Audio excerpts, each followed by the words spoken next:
Estimados y estimadas, ¿cómo andan? Número 1000 de cuarentena, 1000 días de cuarentena. Bien, seguimos con los videos. Estamos en la clase número 3, en lo que es núcleo. Antes de arrancar a desarrollar, creo conveniente hacer una breve contextualización sobre el rol y el papel de la fuerza en el deporte. ¿Qué es lo que pasó en años anteriores?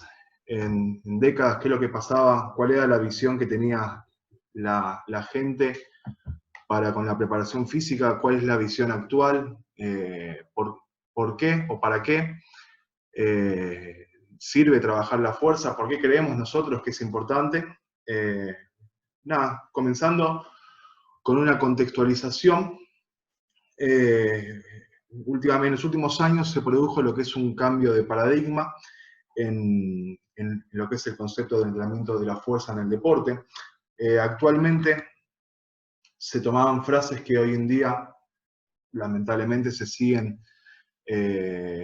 trayendo sobre la mesa, y anoté un par de frases para poder analizarlas y que podamos unificar algunos criterios y dar un sentido a lo que vamos a ir desarrollando a medida que vayamos pasando con la clase.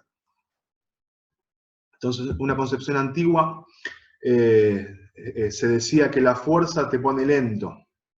Fuerza te pone lento. Es una frase que lamentablemente aún por estos tiempos se sigue escuchando. Sobre todo es una frase que está totalmente infundada, que no tiene apoyo científico que lo avale. Esto antes se daba por lo que era un mal uso del entrenamiento de la fuerza.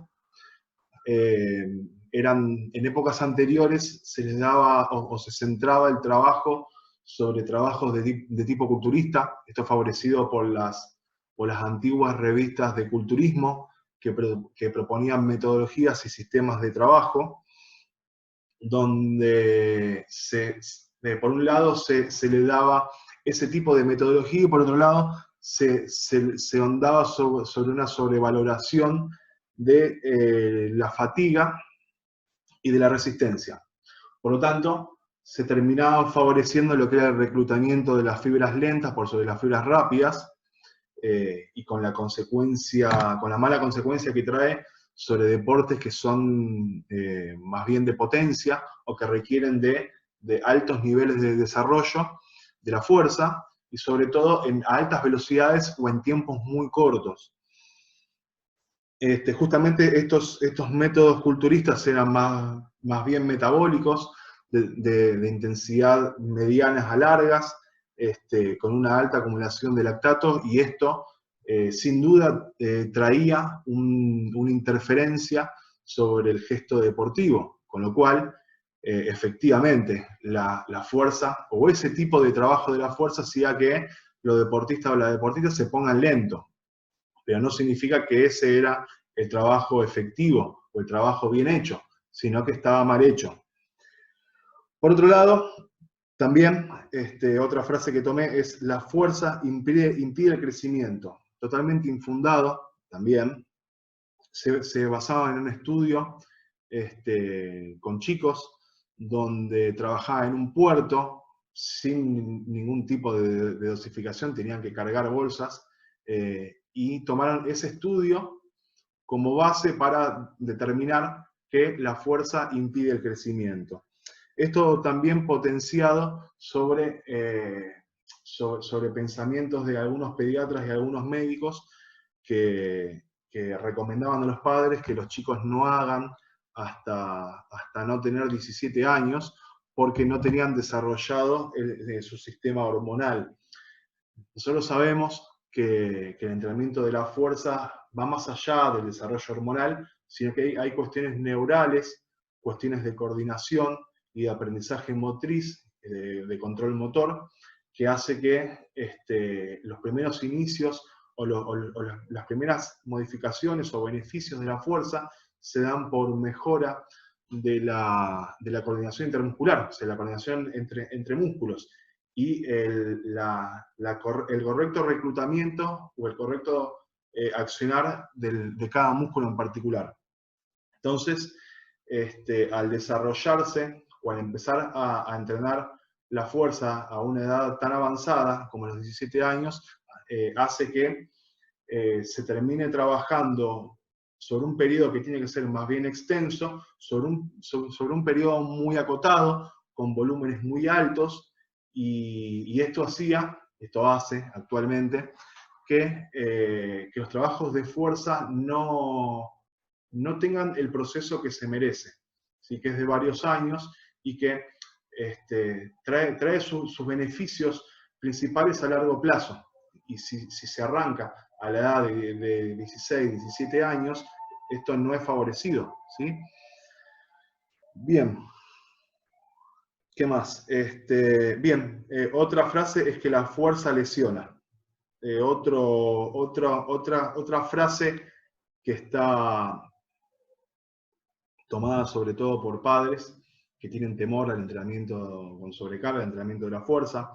También fortalecido por el punto que vimos anterior, que dice que evita el crecimiento y que la relación o el pensamiento que tienen los padres es que si no está desarrollado o si evita el crecimiento, no están fortalecidos para poder hacer el trabajo, se pueden lesionar. Esto no tiene sentido para nada. De hecho, hay un estudio que se lo voy a compartir en otra ocasión, que denota o demuestra la baja tasa de lesión que tiene el levantamiento olímpico con respecto a otros deportes de colaboración y oposición, por ejemplo, donde hay un cierto contacto entre los niños, donde por un lado nadie lo cuestiona, no cuestiona ni el contacto, ni los golpes que se dan en deportes como rugby, como fútbol, como handball, de edades tempranas.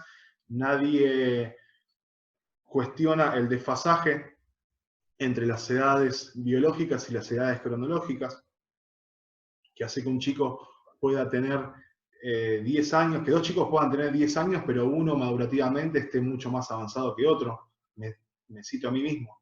Yo casi que tengo la misma altura desde que tengo 12 años, con lo cual ir a chocar, yo jugaba al básquet, ir a chocar contra un chico, contra un base, que pesaba entre 10 y 12 kilos menos que yo, era bastante complicado. Esto hoy en día se acomoda un poco más sobre lo que es el concepto de biobanding, que es el de acomodar a los niños según su edad biológica y no guiarse tanto por la edad cronológica. Entonces, bueno, nadie analiza esto, nadie analiza los impactos que se dan en los deportes, nadie analiza la carga compresiva que tiene un chico cuando cae en un sub y baja, nadie analiza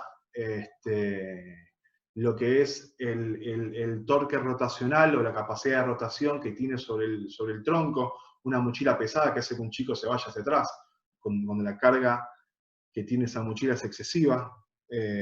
Entonces, estas cuestiones no se tienen en cuenta y son de la vida cotidiana, y sí se tienen en cuenta para privar a un chico de que goce de los beneficios que les puede dar un trabajo de la fuerza.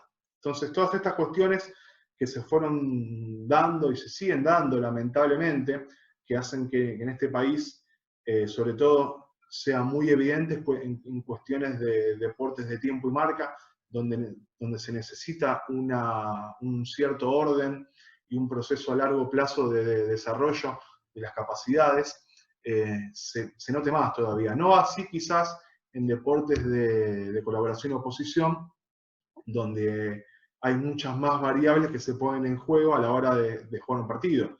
Uno puede ganar si la pelota pega en el palo y entra, o puede perder si la pelota pega en el palo y sale, por ejemplo, en el fútbol. En deportes de tiempo y marca esto queda mucho más evidente. Estas cuestiones, sin duda, no se hablan, ni siquiera creo que no se hayan puesto sobre la mesa en algún momento en los deportes que deportivamente están mucho más desarrollados de Argentina. Ellos o esos países no pierden el tiempo en discutir estas cuestiones, y nosotros sin duda seguimos discutiendo estas cosas, seguimos intentando luchar para que la gente tenga confianza y entienda que es necesario trabajar la fuerza, tanto en edades tempranas como en edades adultas, que son las dos, o los dos polos donde más se les priva este tipo de trabajo. A las personas adultas se los mandan a caminar y a la pileta, y a los chicos se los priva de los trabajos de fuerza bien orientados, por supuesto, y no se pueden desarrollar. Y eso termina causando problemas de crecimiento, problemas de desarrollo físico. Así que creo que es un buen momento para pensar en capacitarnos y en contrarrestar todo este tipo de frases que venimos escuchando y que vamos a seguir escuchando por el resto de los años hasta que nosotros pongamos un punto final y fundamentemos por qué hacemos lo que hacemos. Entonces, bueno, antes de meternos, entender que el aumento del rendimiento del deporte se ha dado justamente por este correcto desarrollo del trabajo de la fuerza, por el entendimiento de las necesidades de fuerza en los deportes, por entender que hacer fuerza no es solamente hacer una sentadilla arriba de un 90% o hacer una triserie agonista para pectoral, ¿sí? Sino que se está todo el tiempo haciendo fuerza. Yo estoy hablando y estoy sentado y estoy tomando mate y estoy haciendo fuerza. Con lo cual, en los deportes hay muchos gestos, ¿sí?, que requieren de mayor o menor nivel o menor niveles de desarrollo, de manifestación de determinados tipos de fuerza, que son los que vamos a analizar ahora, ¿sí? Así que ya metiéndonos en lo que es la clase, ¿sí? La clase de núcleo, pero antes vamos a hacer una introducción sobre las necesidades de fuerza en el deporte, ¿sí? El rol de la fuerza en el deporte tiene 3 puntos que son los principales que yo marco, que es generar valores básicos de fuerza para tener un buen control motor, o sea, un gesto técnico. Todos los gestos técnicos son correspondidos por unos ciertos niveles de fuerza, así que vamos a ver que se llama fuerza útil. Un segundo punto que es tener menor costo energético, o sea, eficiencia técnica. Esto es, mientras yo más fuerte soy o mejor control tengo sobre mi fuerza, menor energía gasto para poder desarrollar un mismo gesto. Si alguien con menos fuerza gasta mucha energía que alguien que tiene mucha fuerza. Esto se da puntualmente para que entiendan en la gimnasia, donde si se relaciona un gimnasta y uno que no es gimnasta, como por ejemplo yo, para hacer un keep largo en la barra, no necesitan balancearse, yo necesito hacer 324 balanceos para poder subirme. Eso es porque yo, para poder cumplir con ese gesto, gasto mucha más energía de la que gasta un gimnasta. Y eso es porque puede aplicar la fuerza en el momento determinado. Para prevenir lesiones frecuentes propias del deporte a practicar, por supuesto, uno mientras más fuerte, menos posibilidad de lesionarse tiene. Bien, la fuerza en los deportes cíclicos y acíclicos, o sea, en las técnicas cíclicas y acíclicas, los tipos de gestos y contracciones. Cuando hay aceleraciones, las contracciones prevalentemente son concéntricas, ¿sí? Que son las de vencer. Cuando hay desaceleraciones, son prevalentemente contracciones excéntricas, que son la de ceder o frenar, ¿sí?, ese impulso previo. Las posturas, agarres y forcejeos son contracciones isométricas o cuasi isométricas, que son, son dinámicas, pero son muy lentas. Y lo que es el SEA, que es el ciclo de estiramiento-acortamiento, que se da en la mayoría de las técnicas, sobre todo las técnicas explosivas, de los deportes explosivos o deportes de potencia, como pueden ser lanzamientos, golpeos o patear, los saltos o los cambios de dirección, que es, hay una fase de frenado, un freno, una fase isométrica y una fase de impulso o aceleración. Bien, entonces, según González Vadillo, la fuerza en el deporte es sinónimo de fuerza aplicada. Dentro de las variables de la fuerza aplicada tenemos lo que es la fuerza interna y lo que es la fuerza externa. La fuerza interna es la tensión generada por el sistema neuromuscular, es la capacidad que tenemos nosotros para vencer una carga externa o de qué manera nosotros acumulamos fuerza para poder contrarrestar esa fuerza externa, que es la resistencia generada por el peso a vencer, resistencia al desplazamiento del propio cuerpo o del movimiento del propio cuerpo, ¿sí? Cuando nosotros lanzamos un objeto, tenemos que hacer fuerza producida internamente por el sistema neuromuscular para vencer la resistencia externa, que puede ser una pelota, y para mover los segmentos corporales, que es el brazo, tronco, ¿sí? O para desplazarnos cuando corremos. Por lo tanto, la fuerza aplicada es la interacción entre la fuerza interna y la fuerza externa condicionada por el tiempo y la velocidad. Y acá hay un factor importante, que es el tiempo y la velocidad. En el deporte, muchas veces se dispone de un tiempo y una velocidad acotada.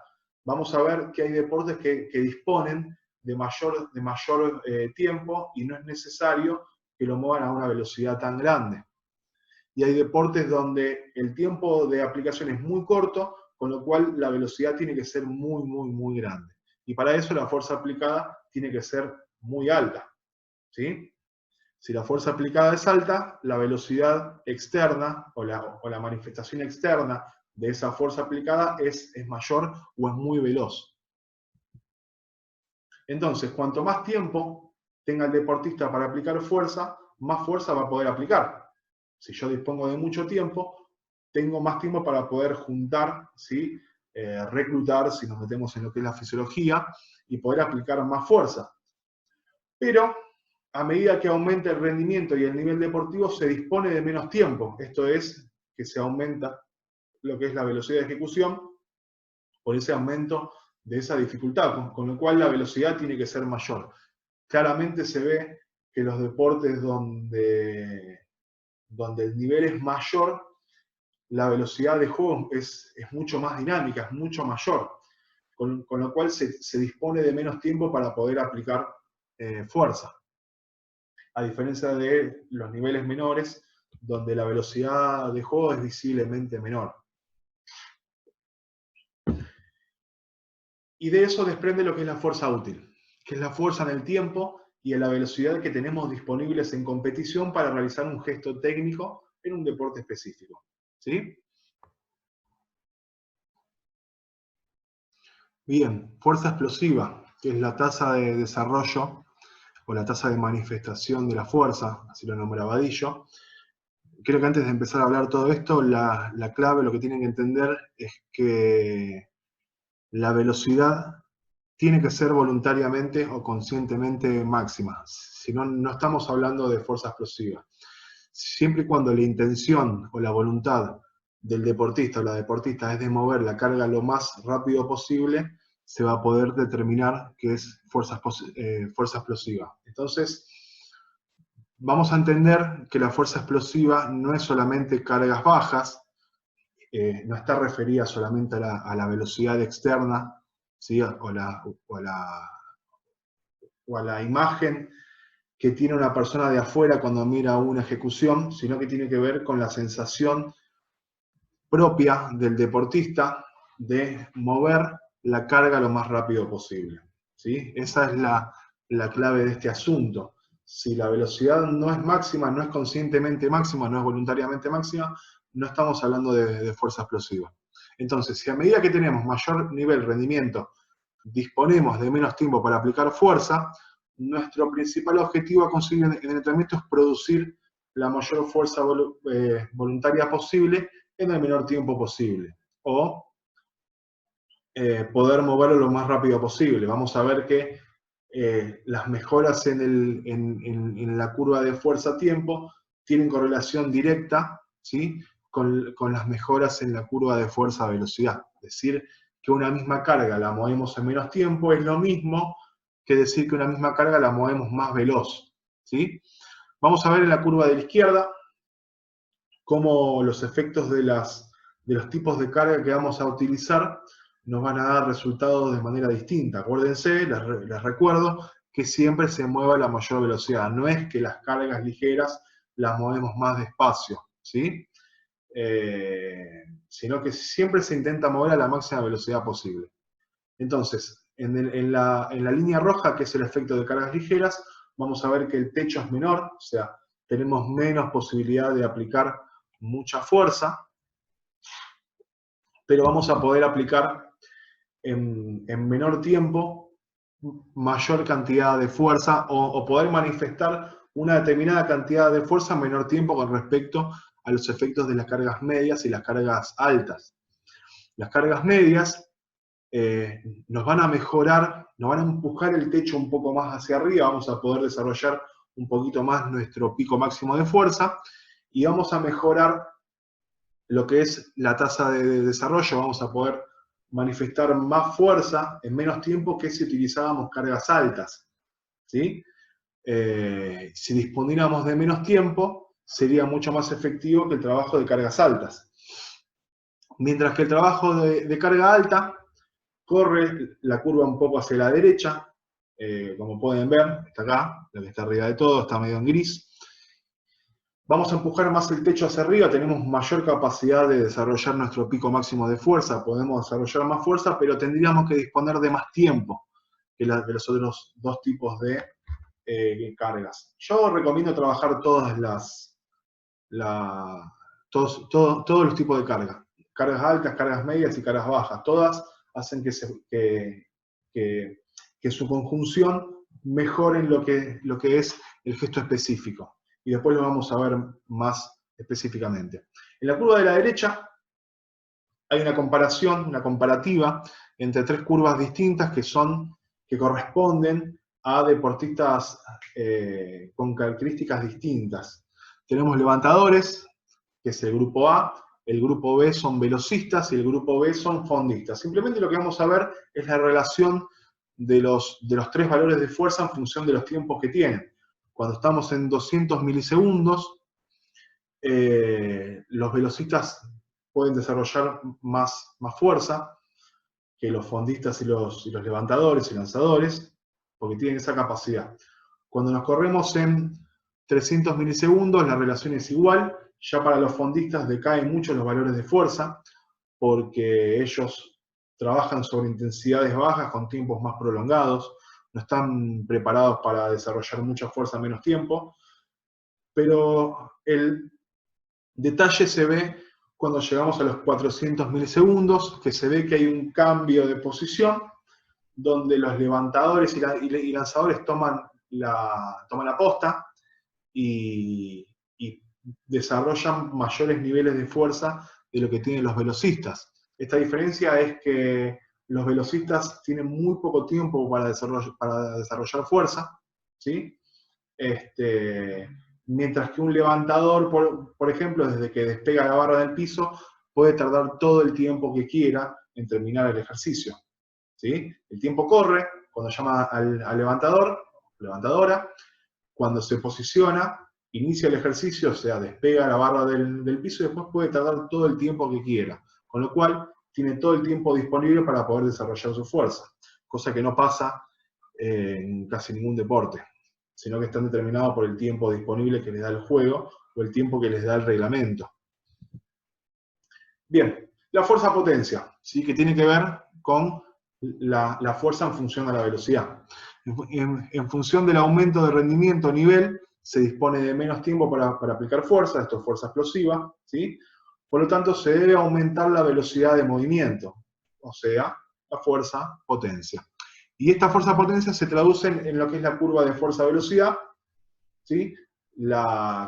Que se ajusta a la vieja e irrompible ley de Hill, que a mayor fuerza, menor velocidad, y a menor fuerza, mayor velocidad. No hay ningún ejercicio de fuerza que le pueda escapar a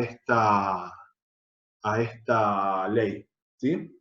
Con lo cual, para que se pueda generar una máxima potencia, tiene que haber una correcta relación entre fuerza y velocidad, ¿sí? Que no sea ni en la parte de carga baja ni en la parte de carga alta, sino en una zona óptima que, llevándolo a términos relativos, estaríamos hablando entre 30% y el 80% de los ejercicios básicos, eso es lo que vamos a ver después.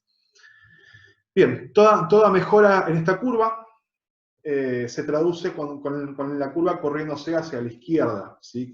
Que para que se produzca una mejora, la misma carga o las mismas fuerzas se mueve de manera más veloz o en menos tiempo, llevándolo también a lo que sería la curva de fuerza explosiva.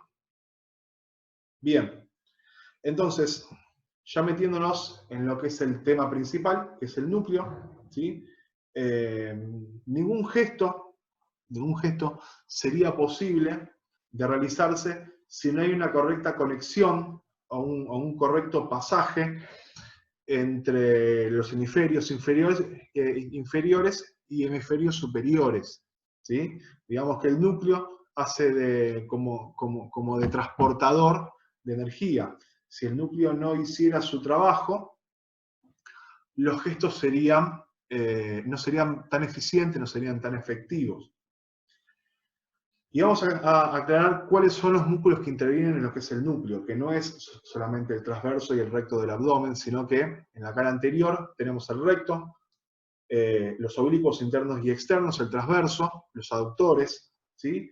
En lo que es la cara posterior tenemos el trapecio romboide, el dorsal largo, los espinales erectores espinales, el cuadrado lumbar y el complejo glúteo, ¿sí? Con lo cual,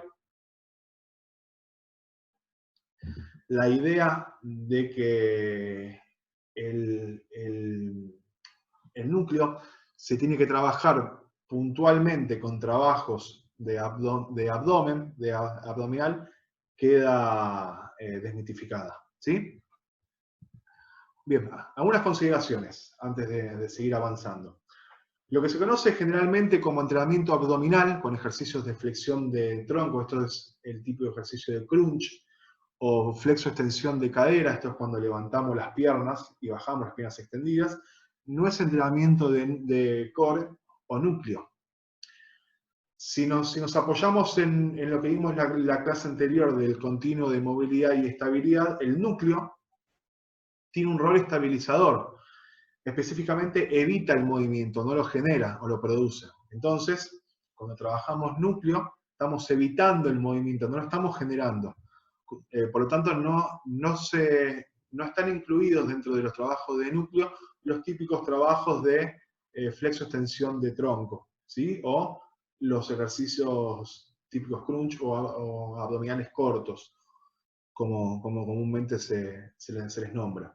El entrenamiento del núcleo o core es mucho más que el entrenamiento abdominal. Se pone foco en la estabilización, control y movimiento de toda la estructura del raquis, en la columna vertebral, y su relación, cómo une, ¿sí? Lo que es el tren superior y el tren inferior. Que tiene que ver con los músculos de la cadera, o hemisferio tren inferior, y los músculos del hombro, ¿sí? O hemisferio tren superior. Existe evidencia científica sobre la importancia de un raquis alineado, esto es higiene postural, esto es si se ve de costado, tiene que haber una línea entre lo que es la cabeza, la cintura escapular, ¿sí? Y la cadera, ¿sí? Con lo cual todos los ejercicios tienen que tener esta alineación para poder tener esta higiene postural. Fuerte y movimiento adecuado, según rangos articulares cervical, ¿sí? Como dijimos, torácica y lumbopélvica, para la correcta integración y transmisión de fuerza de los diferentes movimientos de la vida cotidiana y del deporte. En la vida cotidiana, por ejemplo, cuando levantamos un objeto del piso, que se relaciona con lo que sería un ejercicio, un peso muerto.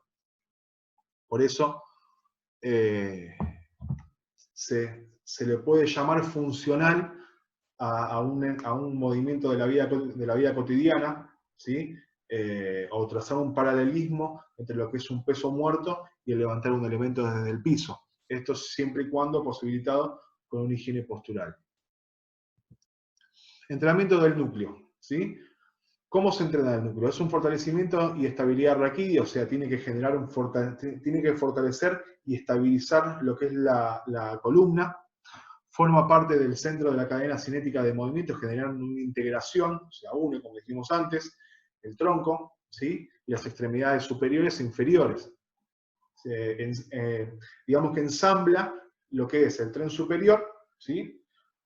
la parte de la columna torácica hacia arriba y la parte de la cadera hacia abajo. Es un conector. Teniendo en cuenta lo anterior y entendiendo el cuerpo humano como una unidad funcional, la integración del tronco y los trenes serán vitales para la calidad de los patrones de movimiento, tanto en programas de mejora o mantenimiento de la salud, como así también en la performance deportiva, o en el correcto desarrollo de los gestos deportivos. Como pueden ver, todos los gestos deportivos necesitan de una cierta estabilidad central para poder desarrollar correctamente los movimientos distales de brazos y de piernas. Bien, siguiendo nos apoyamos en lo que es el concepto de corset funcional, que está dividido en subsistemas. Los subsistemas de la estabilización de la columna vertebral son el subsistema pasivo, que está compuesto por vértebras, facetas articulares, discos intervertebrales, cápsulas articulares y ligamentos, ¿sí? El subsistema activo, que es el que genera tensión y estabilidad para transferir fuerzas, son los músculos. Prácticamente son los que mostramos antes, los músculos que rodean la columna vertebral, músculo abdominal, transverso, oblicuos, los músculos paravertebral, multífido, dorsal largo, entre otros, y el subsistema de control neural, que es el que recibe información de las demandas internas y externas, traduce la señal y determina los requerimientos de estabilización y movilización de la columna a partir del reclutamiento muscular o neuromuscular.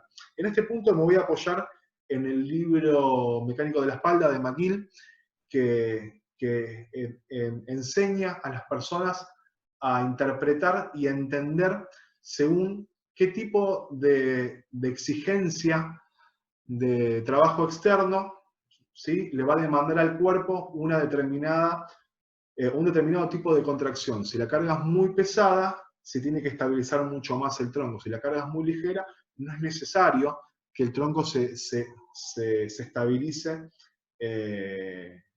con una contracción máxima, ¿sí? Esto se va entrenando y se va poniendo en marcha y aplicando a medida que vamos trabajando con distintos tipos de carga y distintos tipos de ejercicios, e integrando lo que es el trabajo del núcleo a los trabajos básicos, al gesto deportivo, al trabajo secuencial o a un lanzamiento, a un salto, por ejemplo.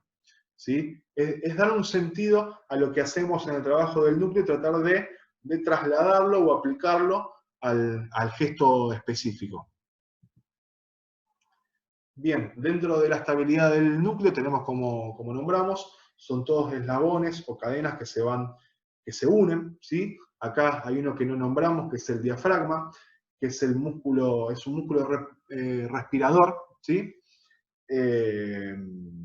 Es un músculo que se activa en la respiración, mejor dicho, que hace que al contraer uno toma aire, lleva el aire hacia abajo. Cuando el diafragma siente que se contrae, ¿sí?, que se activa, hace que los músculos del abdomen se vayan hacia abajo y hacia adelante, con lo cual se termina de alguna manera inflando lo que es la zona del abdomen, ¿sí? Esto lo vamos a ver de manera práctica en los videos que van a ir después de este video. Bien, después tenemos clasificación de los ejercicios, ¿sí?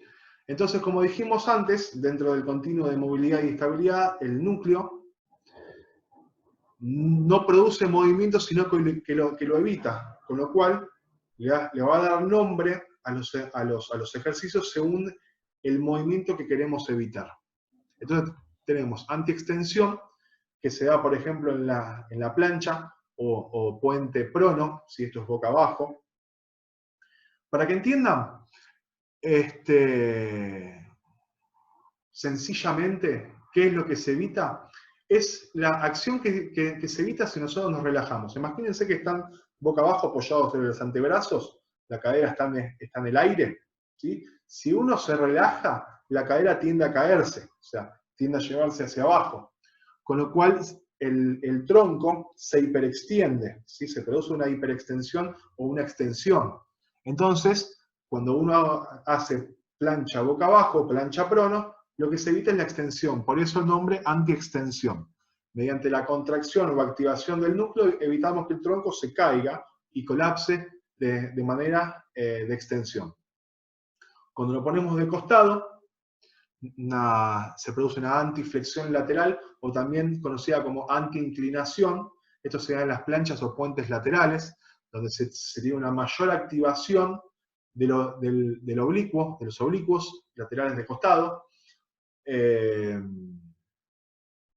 Y si uno se relaja, el cuerpo se va a inclinar o se va a flexionar de manera lateral. Se va a ir hacia el costado, ¿sí?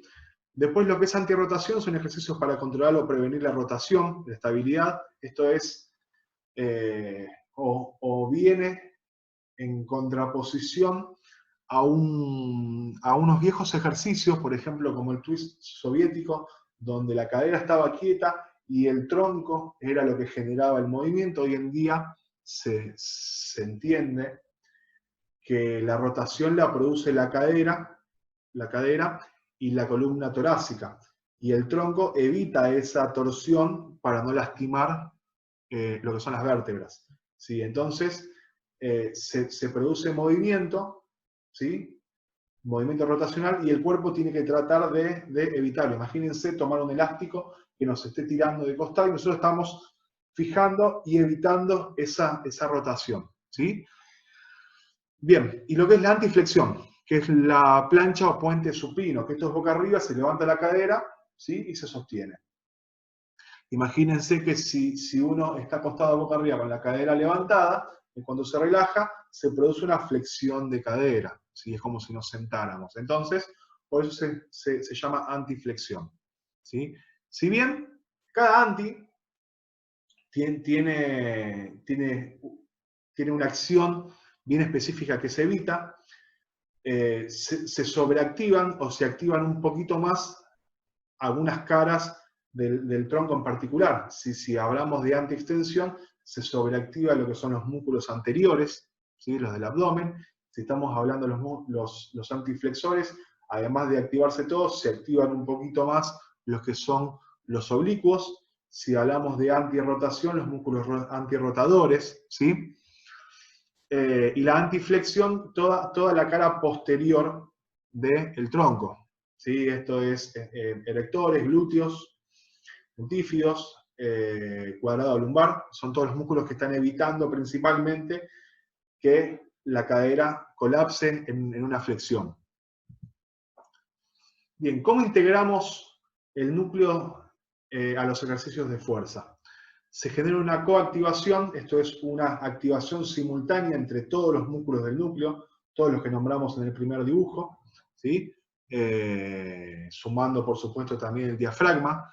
Todo ejercicio de núcleo van a ver que se arranca con una respiración profunda, ¿sí? Y una activación del diafragma, y después, a partir de esa respiración profunda, se contraen todos los músculos que corresponden al núcleo. Estabilidad central, desarrollando estabilidad central para la correcta ejecución técnico-postural del tronco, como así también la transferencia de fuerzas entre los trenes, ¿sí? Entonces, ¿cómo solicitamos el núcleo en los ejercicios? ¿O qué tipo de ejercicios van a incrementar lo que es la demanda sobre el núcleo? Entonces tenemos ejercicios secuenciales, donde se arranca con mucha fuerza, siempre en el tren inferior, ¿sí? Esa energía, apoyándose en la ley de acción y reacción de Newton, hace que esa energía que se aplica contra el piso vuelva hacia el propio cuerpo, pase limpio por el núcleo y termine desarrollando o acelerándose sobre el tren superior. Esto se puede dar o en un arranque, ¿sí? O en una cargada al pecho, o en un segundo tiempo, o en un golpeo, o en un lanzamiento, ¿sí? Los cambios en los básicos, ¿sí? Donde el tronco fija una posición para que se pueda empujar o traccionar, tanto en el tren superior como en el tren inferior. Mientras más estable a nivel proximal, mejor aplicación de fuerza a nivel distal, ¿sí? Si uno no está estable en el tronco, en el núcleo, pierde mucha capacidad de aplicar fuerza. Esto es como querer disparar un cañón desde una balsa, ¿sí? Donde quizás se tiene mucha fuerza, pero como no se está estable, cuando dispara sale para cualquier lado. Se dan los saltos también, sobre todo, además de aplicar fuerza, esto se da a nivel de higiene, donde, sobre todo en las caídas, se trata de que la columna no colapse, ni se flexione, ni se hiperextienda. Y en los cambios de dirección, aceleraciones o freno, ¿sí? Que como dijimos antes, si el núcleo no está estable, esa fuerza que uno aplica cuando acelera, cuando cambia de dirección o cuando frena, hace que se disipe hacia todos lados, produciendo menos efectividad en el ejercicio, pero además corriendo riesgo de que se pueda colapsar el raquis o la columna vertebral. Dentro de los ejercicios, en el primero, que ven acá, tenemos los ejemplos. En el que está arriba a la izquierda es una antirrotación, es un press pull-off. El que está en el medio, de arriba, es una antiextensión, es una plancha prono, donde si la chica se relaja, la cadera se le va, la parte de la pelvis se le va a ir contra el suelo, se le va a ir a hiperextender el tronco, por eso hiperextensión. En el tercero, lo que es el bicho muerto, ¿sí? También es un antiextensor, porque al mismo tiempo que se genera la movilidad distal de las piernas y de los brazos, se tiene que mantener una postura para no compensar esa flexión de brazos y extensión de pierna con una hiperextensión de la columna lumbar. ¿Sí? Si nosotros con el querer flexionar los hombros estamos haciendo esto, estamos hiperextendiendo la columna lumbar, estamos compensando el movimiento. Entonces, antes de arrancar a generar ese movimiento de brazos y piernas, se debe estabilizar bien el tronco, cosa que no se hiperextienda y no tenga ese juego de hiperextensión. En la figura de abajo, a la izquierda, es un puente supino, ¿sí? Una plancha supina. Y en la figura de abajo, a la derecha, está la chica haciendo una plancha lateral. ¿Sí? Bien. Criterios para la progresión en el entrenamiento del núcleo. La complejización y variabilidad de los ejercicios del núcleo siempre estarán supeditados a la calidad de ejecución, siempre, por supuesto, tratar de hacerlo bien, alineación de los segmentos corporales, esto es, que se alinee lo que es la cabeza, el hombro y la cadera, que estén siempre alineados, por ejemplo, de una plancha prono. El complejo lumbopélvico neutro, que no se hiperextienda, esto que hablamos recién de lo que es el bicho muerto, ¿sí? Si hay una neutralidad en el complejo lumbopélvico, no se compensa con esa hiperextensión. Activación musculatura central con respiración profunda, esto que dijimos antes del diafragma, y de iniciar el ejercicio del núcleo con una respiración y contracción del diafragma. Entonces, como para repasar, concientización de la respiración profunda y activación del núcleo con tronco erguido, activación de la musculatura del núcleo con ejercicios isométricos, modificando los brazos de palanca, por ejemplo, en una plancha frontal, alejar más los brazos, hace que aumente la capacidad de rotación de la cadera hacia abajo, entonces tenemos mayor dificultad para evitar esa antiextensión. Otra forma es de manera isométrica del núcleo y movilidad distal, esto es evitando el movimiento del tronco y generando un movimiento con los brazos, como se daba en lo que es el bicho muerto, figura de arriba a la derecha. Perturbación externa a partir de la inestabilidad generada por un compañero, esto es, por ejemplo, sostener una posición, ¿sí? Y viene uno o una y te empuja cuando vos sentís esa inestabilidad, contraes un poco más, ¿sí? Utilización de medios inestables, siempre para evitar el movimiento, ¿sí?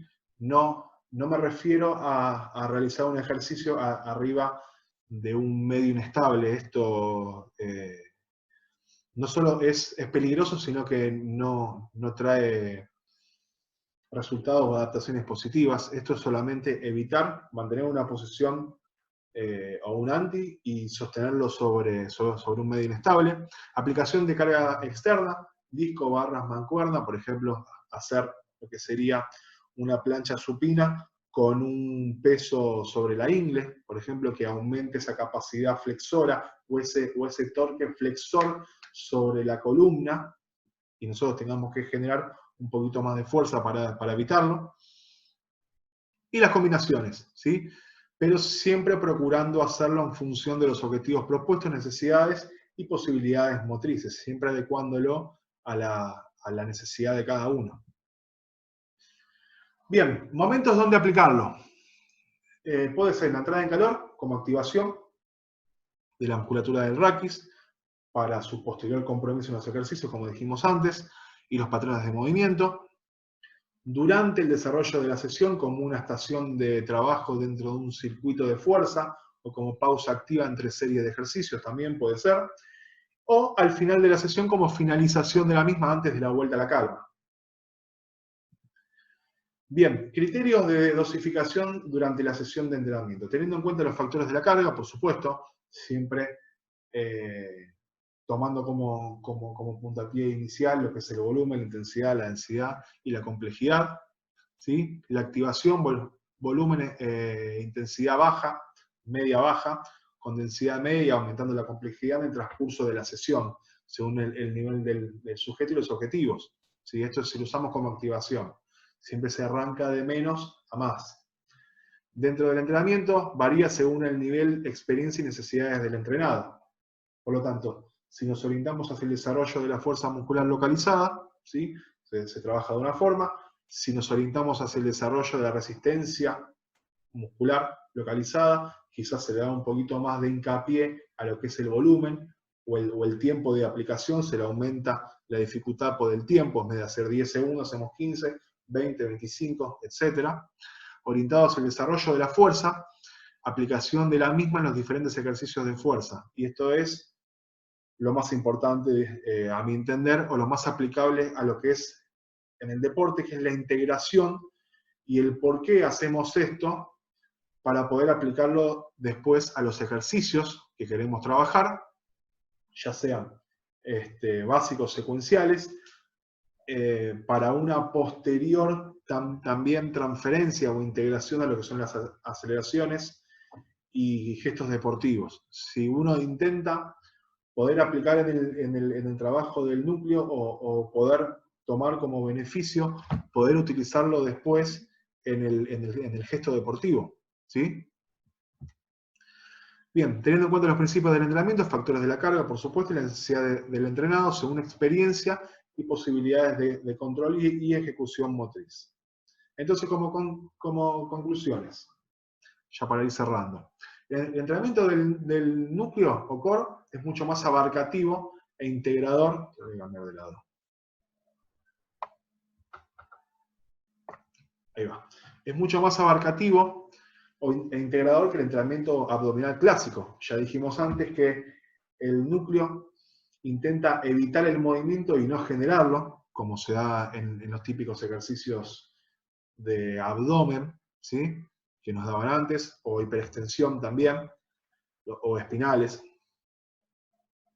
Los objetivos que se persiguen con el entrenamiento del núcleo pueden ser salud, estética y rendimiento. En nuestro caso estamos metidos en lo que es el deporte, pero también está bueno que se entienda que no solamente en el deporte, sino que es correcto o es funcional poder trabajarlo para la vida cotidiana. Requieren de un raquis alineado, fuerte e integrado a los diferentes núcleos articulares.